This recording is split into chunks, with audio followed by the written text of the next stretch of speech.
So communication, first thing, we talked about communication already, but what are the parts of communication that are going to help you build relationships? Well, first off, communication. What I mean by that is communicate with your employees and tell them how the company's doing.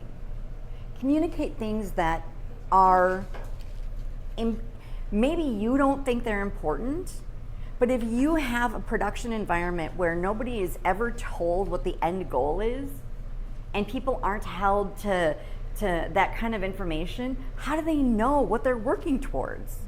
They don't, right? At least in customer service, in banking, and in retail sales, things like that, you have a very direct result. You can see the customer service and you can see that interaction immediately.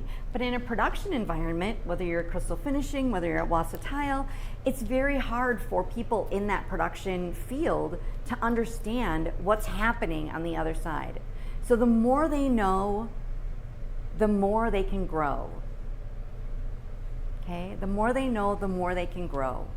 And it doesn't mean that they have to be held responsible for that information, but you're just simply communicating what those things are, right? Now, on the flip side of that, the reason you're communicating to them is so that they feel valued as an employee. So that if somebody asks them, what do you like about working here? You get a better response. Instead of like, I wouldn't work here if I were you, right? That's not the response that you want.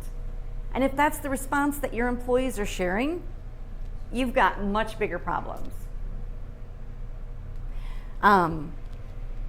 You want to be able to communicate. So the other piece of communication is really communicating the culture to your business.